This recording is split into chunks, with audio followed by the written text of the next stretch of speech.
On October the 20th of 2021, Arizona man James Kilcer stopped at a Chevron gas station store in Yuma while on his way to work. The 32-year-old was at the counter when an armed robber entered the store with 2 accomplices following behind. As seen in CCTV footage, the thugs were wearing face masks. The gunman pointed the weapon at the clerk and made his way to the counter, but the robbery attempt would backfire dramatically. Kilcer was a Marine veteran, experienced in dealing with high-pressure situations. He would later tell a media outlet, "I scanned them for any other weapons and didn't see any. I knew he was my guy at that point." In a split second, Kilcer dropped his keys and grabbed the weapon.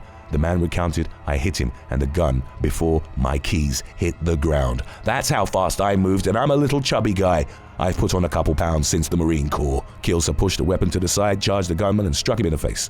While still clutching his shopping bag, the punch was reported to have broken the suspect's nose. The other would-be robbers fled in a panic, and one of them briefly slipped and fell to his knees before leaving the store. Off camera, Kilcer and the gunman struggled for control of the weapon, each trying to reach the trigger first. Kilcer won the scramble, and he would subsequently remember, "As all this was happening at frickin' light speed, I was counting trigger pulls, and I realized I was pulling the trigger, making attempts to pull the trigger, but everything was just jammed up." It would emerge that the weapon was loaded, but that it had malfunctioned. Kilcer disarmed the gunman and held him from behind as a hostage with the gun pressed to his head in case his accomplices would have tried to intervene. However, the ex-Marine quickly realized that the other thugs had fled the scene. He asked the robber-turned victim for his age and learned that he was only in his mid-teens. Kilcer held him down inside the store until the arrival of law enforcement. Footage of the incident went viral and the former soldier became a media sensation as he made local and national headlines for his bravery. He maintained that he wasn't a hero, as others labeled him, and that he just did what needed to be done.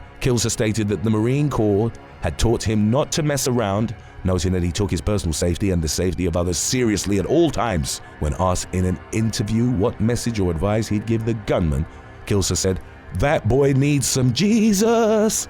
He's going down the wrong path real quick." The unnamed teen faced armed robbery and aggravated assault charges. Later in October, Kilcer was presented with the Yuma County Sheriff's Office Citizens Valor Award for extraordinary heroism and exceptional courage while voluntarily coming to the aid of another citizen during an incident involving criminal activity at extreme, life-threatening personal risk in an attempt to save or protect human life.